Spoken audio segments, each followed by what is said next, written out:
Hi, everyone. Hope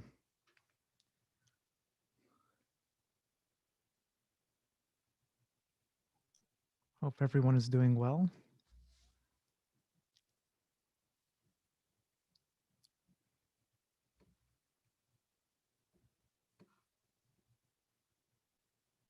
Any questions before we start?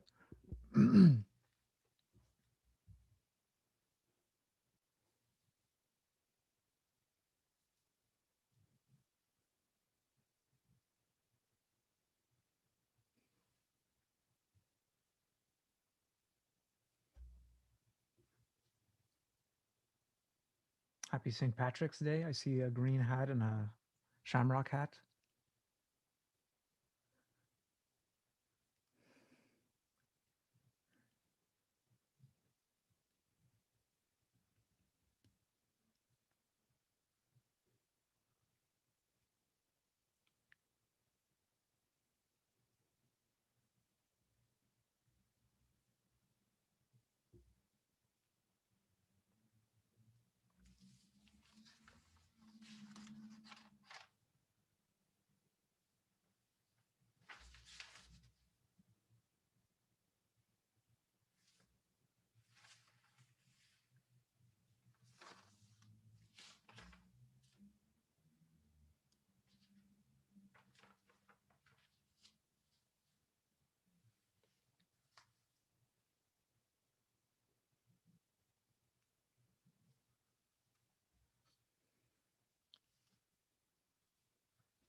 The silence is deafening, people.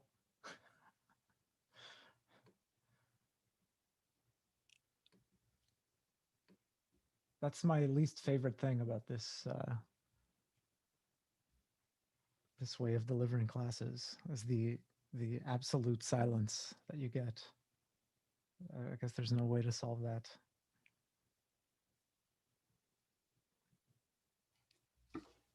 It's worse when none of the students turn on the camera. Mm. I have one tutorial that no one ever does, no matter how much I ask them to. Yeah, we discussed that already, right? I mean, that's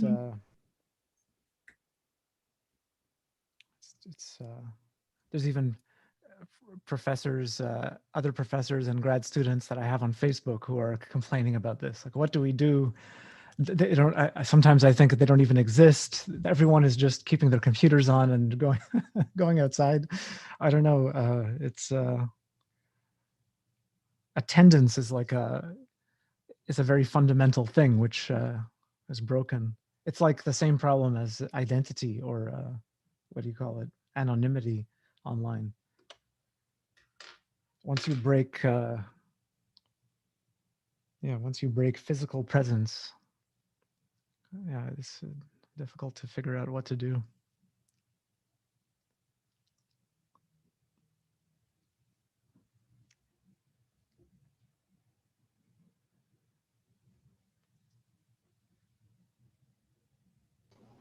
I think last week someone was asking about like why spin a half representations are like so unintuitive. Mm-hmm. And I found the perfect real world instance of a spin a half representation. Okay. It's USB plugs.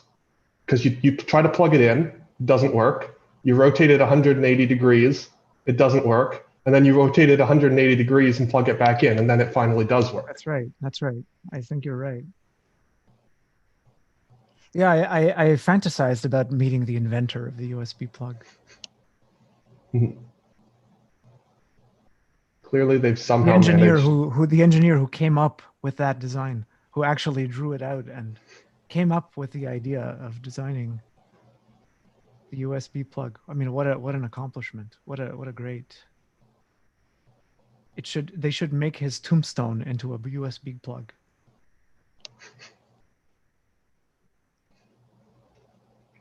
What an idiot. I mean, you have to be, I mean, there's some kind of skill. I mean, he's trolling the entire world for decades.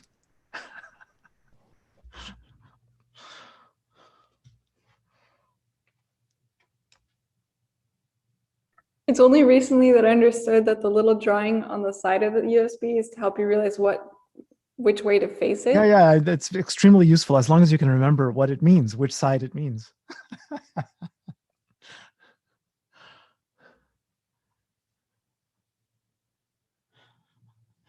Let me check. What drawing? I'm very confused. Some of them will have it not on the USB, but like on the white part here. Like it'll have a, Okay, I think it's time to start. yeah. Okay, so we're in a situation. So we're in the middle of studying the harmonic oscillator, which is a quantum system with this Hilbert space, the L2 functions, square integrable functions on the real line, and we have our Hamiltonian, which is p squared plus x squared.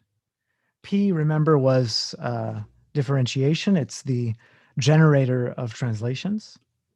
So I need to square that. And then x, the operator, is multiplication by x. And so the operator becomes this operator h hat, which is a very famous operator known as the Schrodinger operator, with potential, with square potential, with quadratic potential. This is the potential part, and this is the kinetic energy term. And because there are no, well, yeah, okay. And then we saw that to solve this system means that we need to decide what an initial state, or an initial wave function, what it does as time evolves. And a simple way of doing that would be to find the eigenstates. If we could find the eigenstates of this operator, then it would evolve. Then they would evolve exactly in this way, namely by a phase. A phase rotation whose speed is given by the eigenvalue, namely the energy. So higher energy states will evolve just by a phase. Okay, and so they're going to stay in the same physical state. But the point is that if we have a sum, a superposition of two of these so-called stationary states, because this state is not really moving, this state here is not really moving. From a physical point of view, it's the same line in the Hilbert space. So these stationary states, if we take a linear combination of them, they will no longer be stationary because the linear combination will change. The phases will change. Right? If you change this at one, if you change the phase of one vector at one rate, and if you change the phase of another vector at a different rate, then their sum will obviously change. It will not remain, it will not just be rotated by a phase. Anyway, okay, so we're trying to find the eigenstates, h hat psi equals e psi. So, and notice that what we're doing is,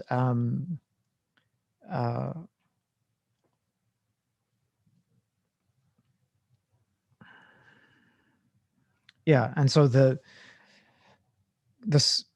strategy that we're following is to factor this operator into linear operators, or rather first order operators, A and A dagger. And we figure out their commutation relation, and we notice that they generate a Lie algebra known as the Heisenberg Lie algebra.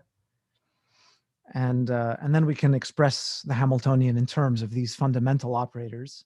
And we ended up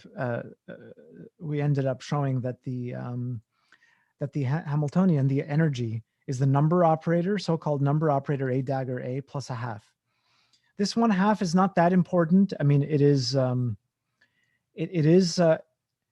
It turns out, well, I should put it this way. From our point of view, this 1/2 is not that important because the base level of energy is not going. It doesn't really matter. Energy is a relative measure, but it turns out that this 1/2, the reason that the 1/2 is included is because when you take the classical limit of this system, it limits to the harmonic oscillator. So this 1/2 is the correct physical constant to be there. Anyway, so and what we did last time at the end was to prove the basic properties of this h hat. So the most important one is this computation,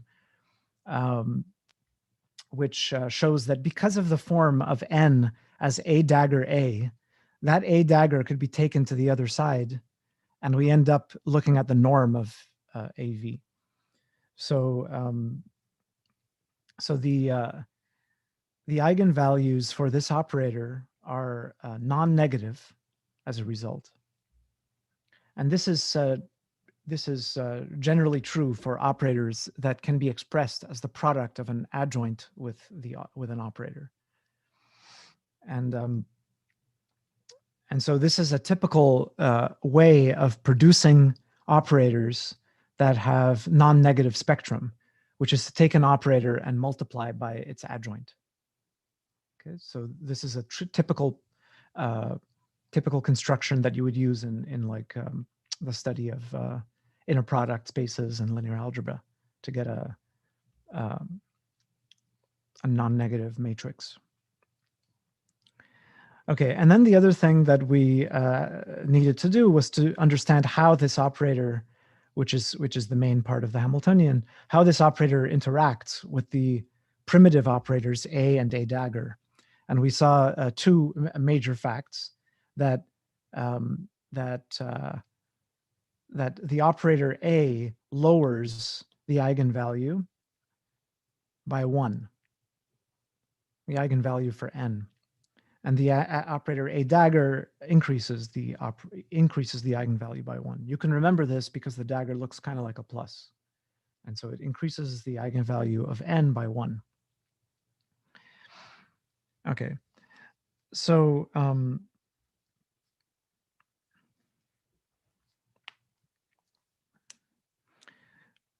okay, so what does this mean? This means that if we can, so as a result of this, so if we can find an eigenvector,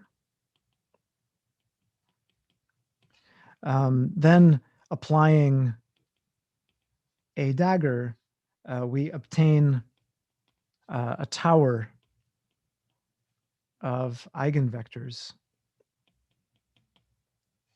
Let's say an eigenvector with value c, we're going to get a tower of eigenvectors a dagger to the k, let's say v, applied to v with eigenvalue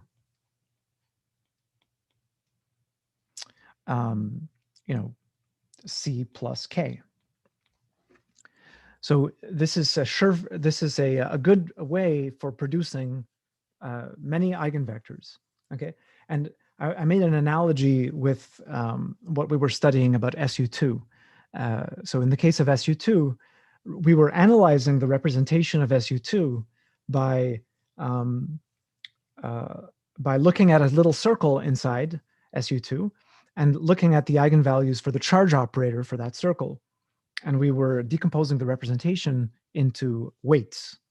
And we had the same, we had a similar kind of procedure where we tried to build the representation by taking something of lowest or highest weight and then applying E or F, the lowering or raising operator. So it's kind of similar to that.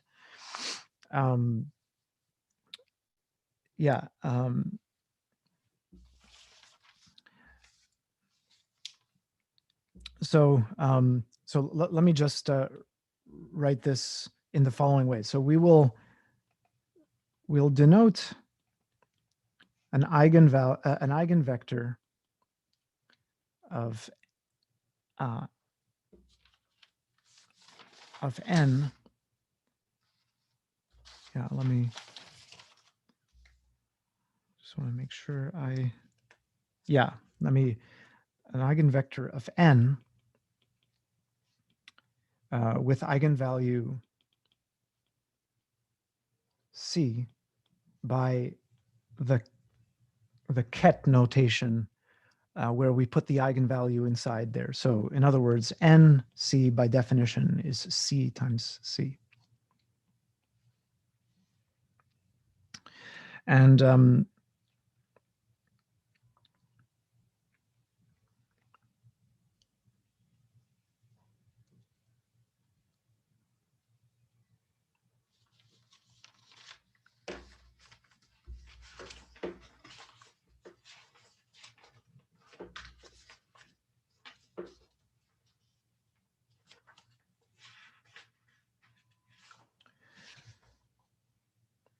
And that doesn't specify C yet, because I need to specify the normalization. I was just checking the normalization that I was using. So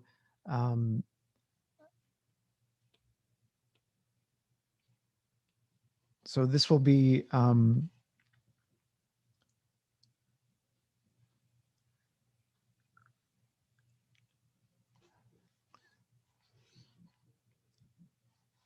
we'll also assume that the norm of C is 1.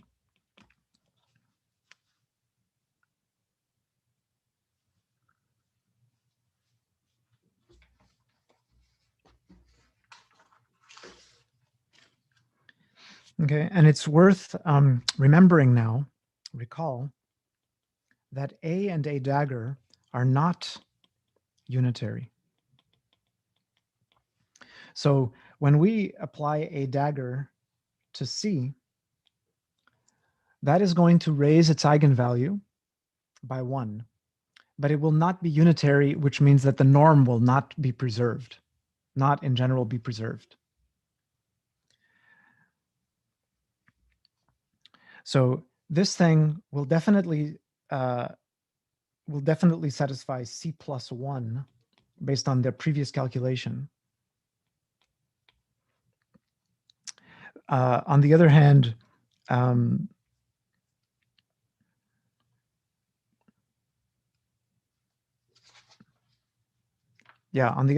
if we take the inner product of A dagger C with itself, it's a bit awkward to write it this way, but this is in other words,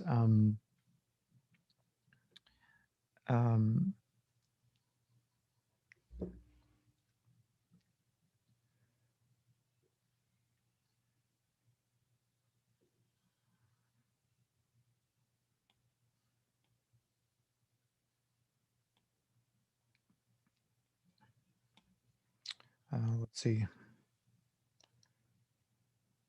So this will give us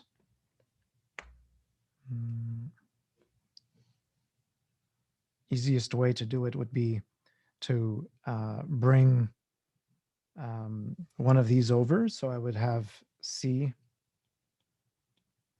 and A dagger C. And remember that A bracket A dagger is 1.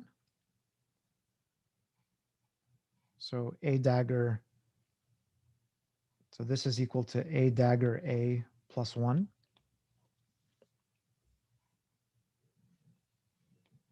Applied to C, which is the number operator. And so that's going to give C plus 1 times the norm of C. And that norm of C is 1. So this thing, right, it has eigenvalue C plus 1, but it has norm, which is norm squared, which is C plus 1 times 1, or in other words, C plus 1. So this means that A dagger C has norm square C plus 1. And that means that that the thing that we should call, or that we could call C plus 1, namely the unit vector which has eigenvalue C plus 1, should be a scalar multiple of A dagger C, namely 1 over square root C plus 1. So this is the typical normalization that you will find. We're producing a sequence of unit vectors, which are eigenvectors of the number operator with integer differing by integers in terms of their eigenvalue. Okay. Similarly, c minus 1 will be a applied to c, and there's going to be 1 over square root c by the same argument. Okay, so that's just, those are kind of pointless, but kind of important to remember, I mean, to keep in mind, to avoid the mistake of thinking that a dagger and a preserve norms. And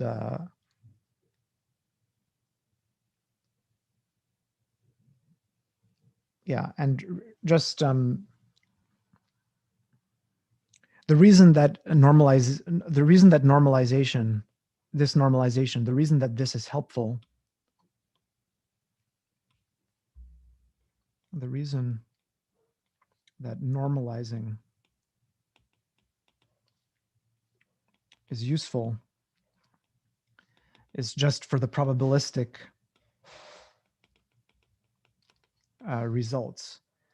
That normally you would have to divide by the, you know, in the formulas for the probabilities, everything simplifies if your wave function is normalized, if it has a squared norm equal to 1, because then you don't have to divide by whatever its squared norm is. And I'm just saying this because it's always done. It's always in the description of the solution to the harmonic oscillator, this normalization is always used. Okay, so how are we going to do this? Well, so given the fact that these things have positive or at least non-negative eigenvalues for the number operator, one obvious thing that we could do to produce some examples is to just take the lowest one and then build up from that. So, so let's try. We attempt to find a sequence of eigenvectors by solving the lowest weight equation. What is the lowest weight equation? It's exactly saying that, well, let's try to find something with lowest possible eigenvalue, namely 0. So if I apply the lowering operator to 0, it has to have eigenvalue 1 less, but all the eigenvalues have to be non-negative, so there's no way that it could be anything except 0. If we can solve this equation,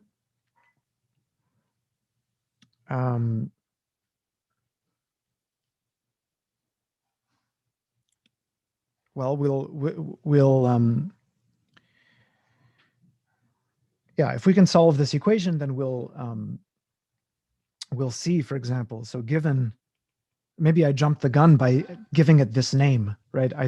I'm giving the solution to this equation the name 0, as if it automatically has eigenvalue 0 for the number operator.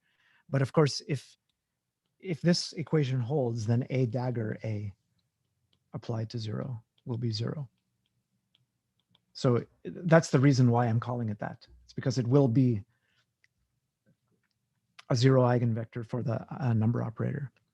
So let's try to solve this equation. So what is a again? A is 1 over square root 2 x hat plus I p hat. And this thing here, sorry, just to make it clear. So a is here. And this thing is supposed to be a vector in L2. So I'll call it psi 0.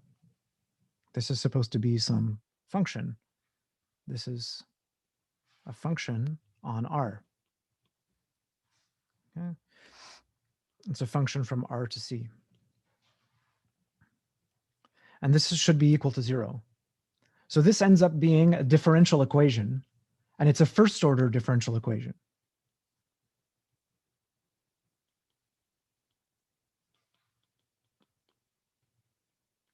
Okay, so maybe not so surprising. We should be familiar with the idea that, you know, there's two ways to look at differential equations. You could look at it as a linear algebra problem on an infinite dimensional space of functions, or you could think of it as a differential equation, you know, in the traditional sense. So now we're going from a vector space point of view to a differential equation point of view on the same thing. So this is basically saying that x psi naught plus psi naught prime is equal to 0. Simple. So we are looking for a function whose derivative is x times the function. Okay, so if I was looking for so now I'm going to solve this. I'm going to solve this equation by appealing to my memory, because I know how to solve it. So and I'll give an explanation. I'll give a bogus explanation for why this is. So if the x wasn't there, if this x wasn't there, then this would have exponential as a solution. X prime of f prime is equal to f. So I have e to the minus x. But okay, but if there's an x, that means that maybe I should have e to the minus x squared, so that when I differentiate, I'll have 2x coming out in front. So it's a first order system. So you can usually appeal to your memory from the you know, trauma of youth. So then the solution to this is psi naught is equal to e to the minus x squared over 2 times a constant. Okay, and then if we look at the L2 norm of this, the L2 norm squared, what is this going to be? This will be c norm squared times the integral from what did I do here?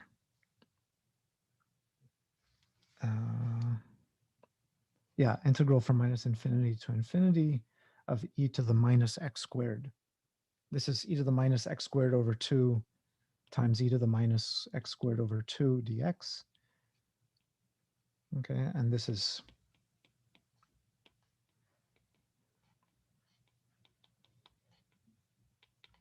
one of my very favorite integrals, which is equal to square root pi. If we had hours, if we had a few more hours, I would go into the details about this beautiful integral and how we should interpret it, but I will not do that. So this means that to get 0, we have to normalize. So we can normalize by this integral. So this is going to be 1 over pi to the 1/4 power e to the minus x squared over 2. So we have our very nice solution.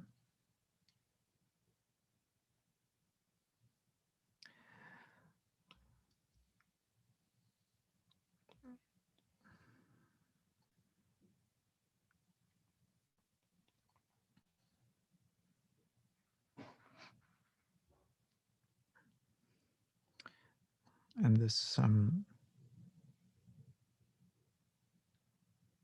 looks like that. Gaussian, which is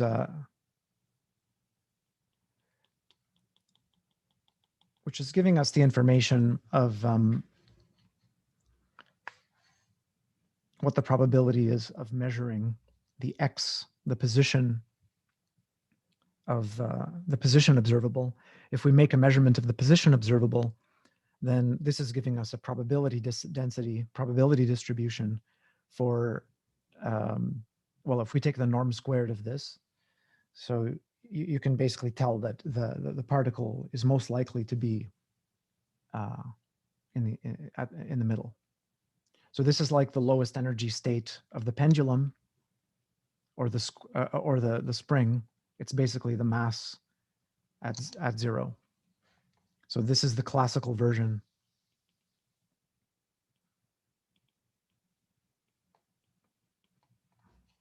At x equals 0 for all time, it just remains there. Whereas this one has a wave function which is just a Gaussian. Any questions about this first solution to the Schrodinger evolution? Notice that the number operator is 0, but the energy h hat psi, h hat on this wave function will be 1/2. So this is going to have energy 1/2 in our units.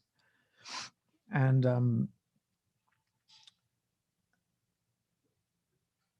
what was I going to say about the energy?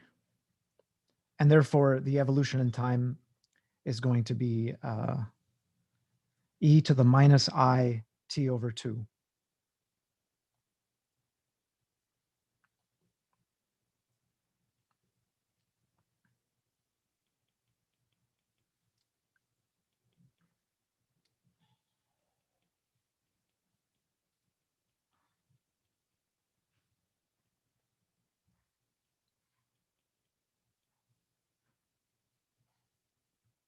So we have a solution of Schrodinger's equation. This is how the thing evolves. It evolves by a phase, as we knew.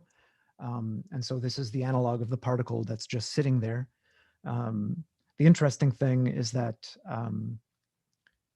and again, without doing the semi-classical limit, without explaining how to take a limit, I cannot really justify the reason for this 1/2, but the interpretation, once you agree that it should be there in the Hamiltonian, once you agree that the physical system is the correct one, the interesting fact is that the lowest energy state of this system has a non-zero energy, and this is related to the claim that physicists always make, which is that empty space, the vacuum, in a region of any point, it has a 0-point energy. It has some amount of energy in its lowest energy state. But there's a lot more required to justify that than just this. Because again, I could have written many different Hamiltonians, many different physical systems. There's nothing that's telling you this is the correct one that is actually true of, an elementary particle or some portion of space-time. Okay, so now that we have one, we can start building and applying the raising operator. So now let's raise energy by 1. So we're going to define 1 to be a dagger times 0 divided by the square root of 1, right? If you remember.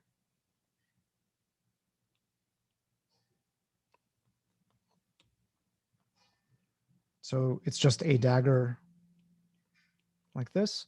And this a dagger, again, is going to be x plus IP.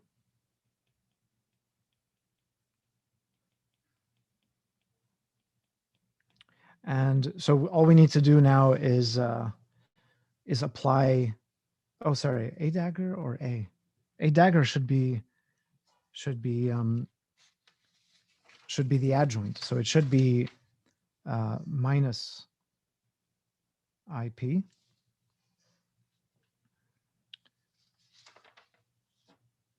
Okay, otherwise I would have just gotten 0. And so all we need to do is take this function and multiply by x, and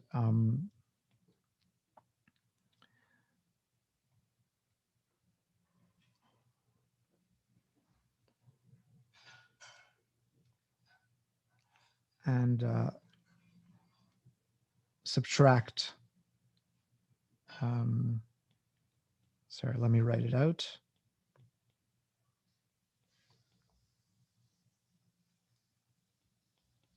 Like this. And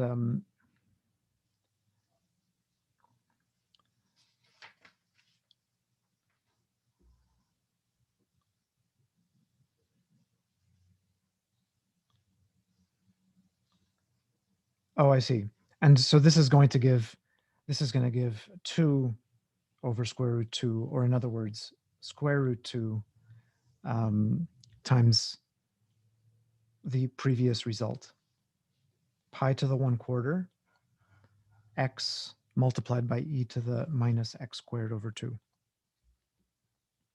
So this will be 1, or in other words, psi sub 1. I'll just write the stationary states, the normalized stationary states like this.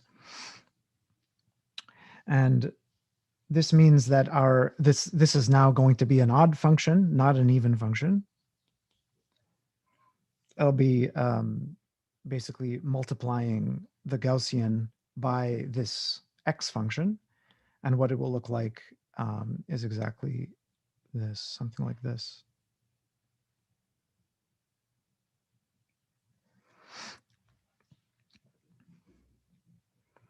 Okay, and so now you you can compare this with a mass on a spring that is vibrating at a certain frequency, and somehow there's a high probability of finding the particle here and here, and so yeah, that's the next one, and we can continue in this way. Let's continue. So the nth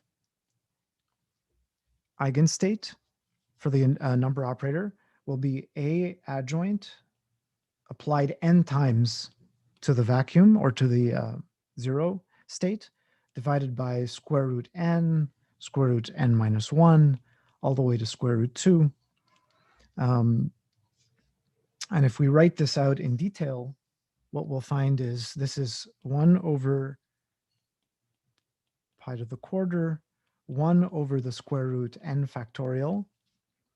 Okay, and then we have this differential operator being applied n times. So this is x minus del x to the power n applied to the lowest energy state.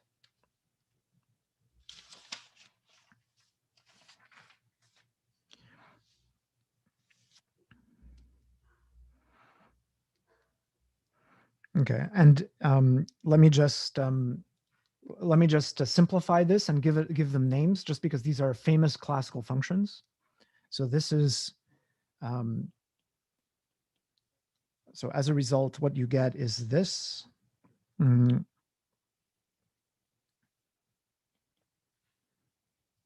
putting in the physical constants, which we set to be 1.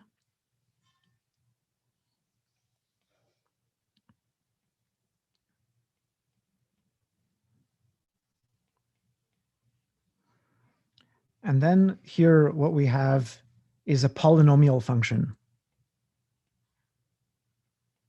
The polynomial function, we saw it right here. It's this x. So it's basically going to be some polynomial applied to e to the minus x squared over 2, right? Because this differentiation is just going to bring down polynomials in front. And this multiplication is going to do the same. So we're going to have some polynomial, which we call hn. The argument is x, but I'm going to put in the physical constants. Oops, sorry.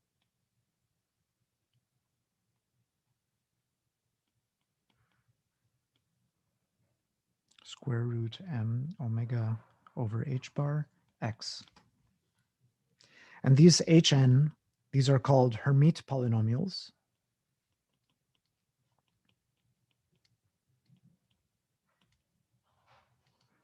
And hn has a nice expression in the following way,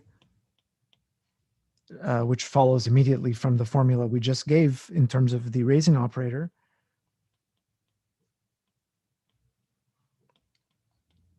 We just have to differentiate e to the minus x squared n times. And we're going to get, so we differentiate this thing n times, and then we kill the exponential after it's done. So we are left with a polynomial. And then just to just to emphasize this, the energy is going to be n plus 1/2. But there's a physical constant in front, h bar omega, where n is equal to 0, 1, 2. Okay. So what have we done? So what we've done is found an eigenvector for a large set of eigenvalues, a sequence of eigenvalues indexed by the integers, positive integers or non-negative integers. And the claim is we found them all. We have all eigenvectors. Okay, and I'm about to show that. So we're going to need to use some kind of clever argument to see that this is it. That you couldn't have eigenvectors for a different eigenvalue than these. And furthermore, that each one of these is a one-dimensional space. So each eigenvalue has exactly one-dimensional eigenspace. All that we've shown up to this point is that there exists a 0 eigenvector, a 1, 2, 3, and so on for the number operator, but we haven't shown that they're unique. We haven't shown that there are no other possible eigenvalues. Because there could be another eigenvalue that produces an arithmetic series, differing by an integer, which starts at, let's say, 0.3 or something as the lowest possible eigenvalue. That's conceivable. Although, yeah, you can probably start seeing contradictions based on the lowering and raising operator if that were the case. Plus, we already showed, right, that if you have something that is killed by the lowering operator, right, then it must be a solution to a first order differential equation, and we know that there's only one dimension solution to a first order differential operator. So this means that there's only a one-dimensional space killed by the lowering operator. And yeah, so it doesn't seem possible that you could have something with eigenvalue, let's say 0.3, because if you were to lower it, it would have a negative eigenvalue, which is not permitted, right? And so that means that the lowering operator must kill it. So if you had something with eigenvalue 0.3, the lowering operator must kill it, must be 0, and therefore it must be a solution to this equation, right? But we already know all the solutions to this equation, and they are the 0 eigenvalue. Okay, so you can see that from 0 to 1, we've excluded any possible eigenvectors with those eigenvalues. Okay, that doesn't, and it also tells us that the multiplicity of the one eigenvalue, the multiplicity of the 0 eigenspace is 1. Okay, but what about the 1 eigenspace? Is it possible that the 1 eigenspace could have higher multiplicity? It's possible, yeah. It's possible that you could have 2 vectors, both of eigenvalue 1. The lowering operator, maybe it takes both of them to the eigenvector with eigenvalue 0. Maybe the lowering operator is not injective. Maybe it has a kernel. Maybe that kernel is in the first eigenspace, in the eigenspace with eigenvalue 1. So we just need to put all of these doubts to rest. We need to, calm the physicists who are afraid that maybe the solution is not as tight as they think it is. So, oh, and I just wanted to point out, what does this say about the operator?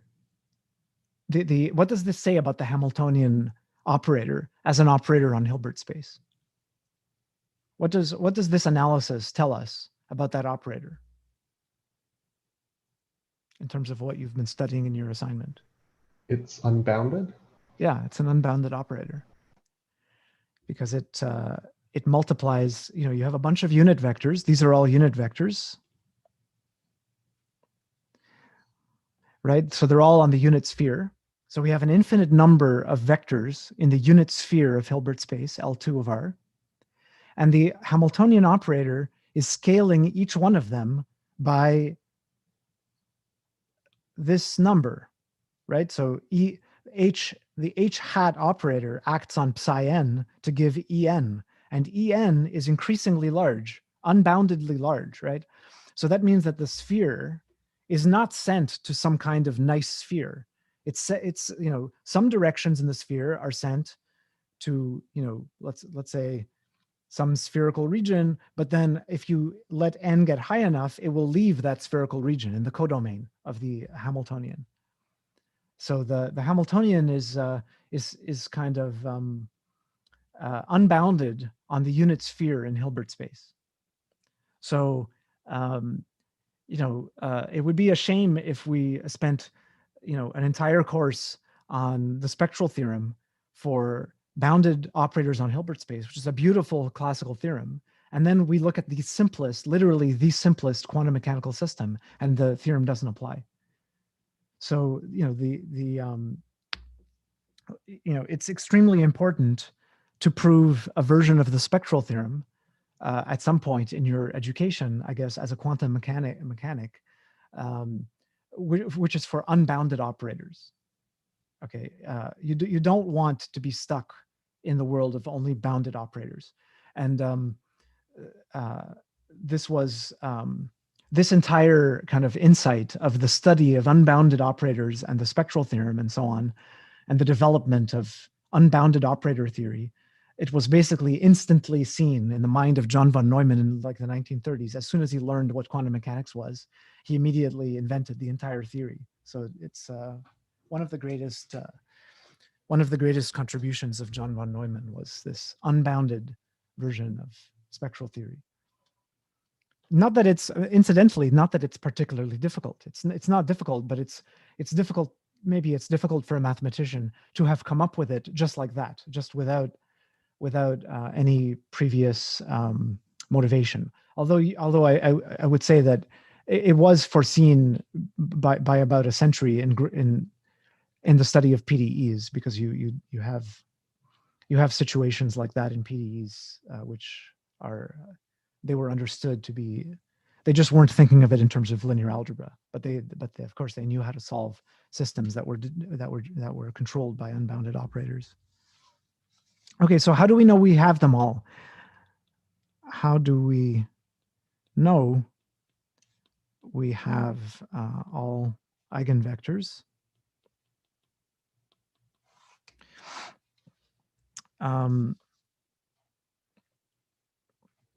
So let me just go through the argument. So number one, we know that n is positive, or rather non-negative. N psi equals lambda, or C, I'll call it C again. C psi implies C is greater than or equal to 0. Okay, second fact that we need is that, so let's suppose that we have an integer such that lambda minus m is negative. Then, and let n psi equals c psi, and let actually I'm just used to thinking of eigenvalues as lambda, but so let's suppose that we have an eigenvector with eigenvalues c, and suppose that there's an integer so that when we subtract that integer, it makes it negative. Then the number operator applied to the lowering operator m times will give lambda minus m times am psi. And this will imply that am psi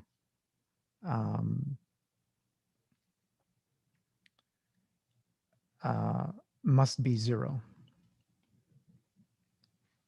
Because we cannot have a non-zero eigenvalue with a negative. We cannot have a non-zero. We cannot have an eigenvector, namely a non-zero vector, with an eigenvalue which is negative. It cannot have negative eigenvalues, so that's telling us that a to the m psi is going to be 0. So what we want to do is to choose the first integer which sends psi into a negative eigenspace. So we want the first integer going up. We want to make m larger and larger until c minus m is negative. So we'll let j be the first number such that aj plus 1 psi is equal to 0, but aj psi is not 0. Okay, at some point, it's going to have to be 0. So let's just take the first one that is 0. So then aj psi is equal to 0. And therefore, aj psi must be, so now we use the uniqueness of solutions to first order ODE, or use the fact that there's a one-dimensional space of solutions to a first order ODE. And we see that because this thing is in the, well, let me put it this way, because this thing aj psi is killed by this first order operator, it must be a multiple of the solution we found. So this must be a constant k times what we found earlier. So that's our relation. So now we've pinned it down that it is related to the series that we found. So this is telling us that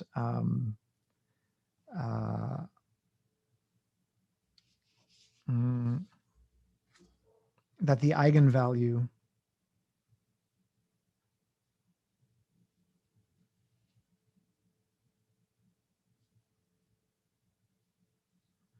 this tells us, so let's, as a result of this, let's give this thing a name. So let aj psi, let me call it psi j. So this has eigenvalue j, because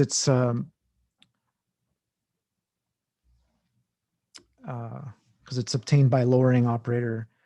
Sorry, if you apply a lowering operator, it will be psi 0. So j times lower than it will have eigenvalue 0, so it must have eigenvalue j. Okay, so now we have two states, psi j tilde and psi j from before, with eigenvalue j.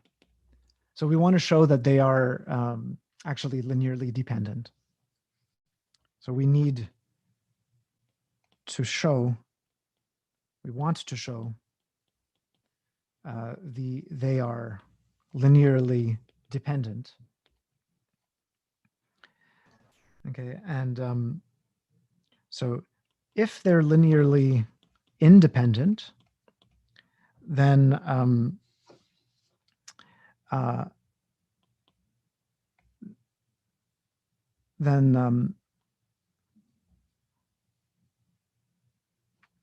without loss of generality, by replacing psi j with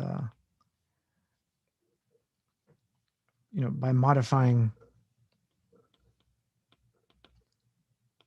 psi j tilde in the psi j direction, okay, without loss of generality, we can assume that they are orthogonal.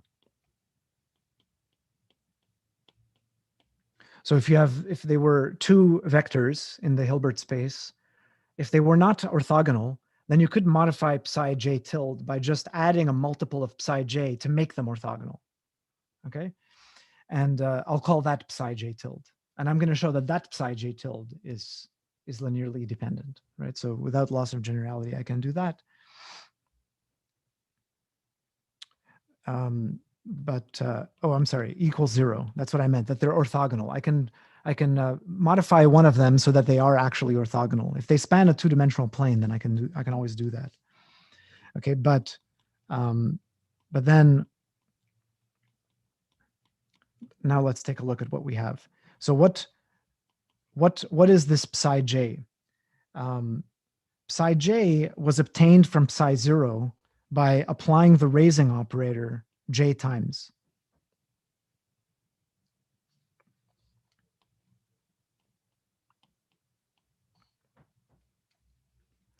Okay, and then the raising operator has an adjoint, which is the lowering operator.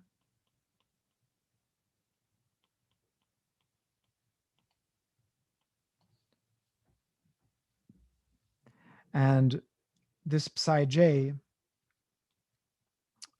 tilde is, oh, sorry, what did I do?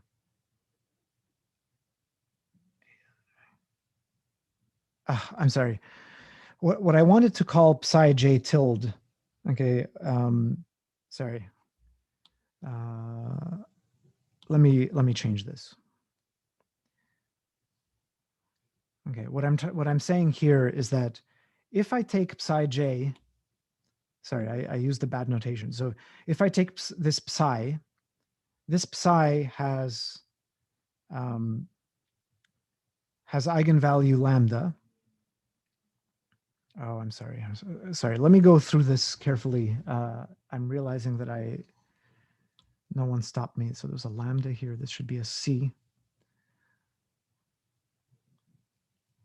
Okay, so this thing with eigenvalue c, if I lower it j times, then it has eigenvalue 0. This means that n psi is j psi, i.e. psi has eigenvalue j. So we have two states. Psi, the one we started, the one that I'm looking at right now, and the original psi j, which had eigenvalue j by construction. And I want to show that they're linearly independent. So we could even modify, that's right. So sorry, this is unnecessarily complicated.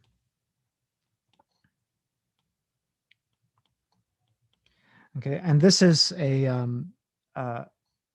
multiple of psi naught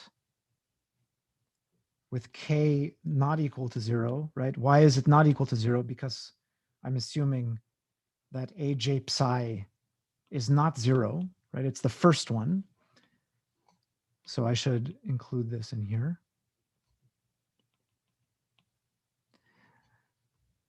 Okay, and this therefore will be psi naught, psi naught, psi naught. So this is non-zero. So we have a contradiction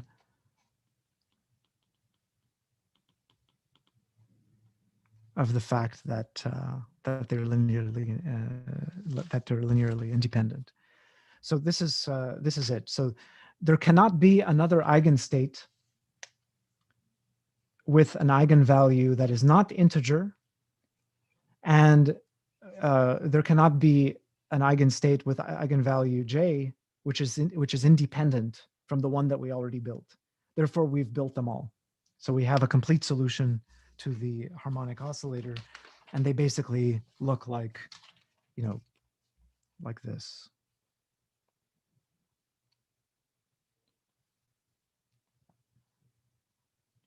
And so on. Okay, and I guess the one of the reasons that the harmonic oscillator is so important is that the energy. If you look at how the energy is growing, the energy is growing linearly, right? And you can kind of also see in the way that the probability distribution looks, it's almost as if there was one particle here, there's two particles here, three particles here, right? This is why they call it the number operator. It's almost as if you were putting particles into a box, and the number that you have increases the energy linearly. And so it's besides being an actual model for a vibrating particle, like an electron or a proton or anything that vibrates according to a constraint, that's fixed by a constraint. It's also useful as a type of object that has the ability to have a certain number of units of energy inside it, and so you can take away, and you can use it as a counter, or you can use it as a dump of units of energy, and they're quantized in this way. This is very much different from the circle. Remember, we studied how you could dump energy into a circle. You have many energy states. The energy states of the circle, they grew quadratically. It was n squared. So there are quanta of energy in the circle for the particle moving on the circle, but those grow quadratically. So they don't behave like something that it's not an arithmetic progression. It doesn't behave like a certain number of things. It's rather the square of that. Okay. And yeah, so that seems to be a very deep aspect of the harmonic oscillator, that it can be used to count numbers. So it's relevant in a way for like number theory, in a sense. The natural numbers, they occur as the eigenstates or the eigenvalues for the harmonic oscillator.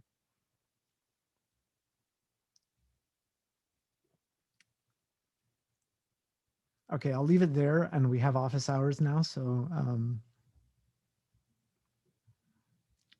I'll upload these notes.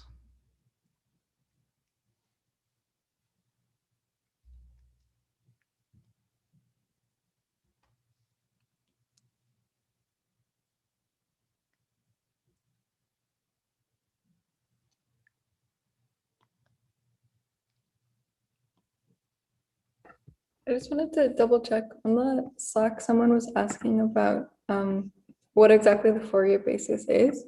Would it be e to the I and theta, or? Yeah, normally, well, okay, 1 second. Let me, the short answer is yes, but let me say a few words about it.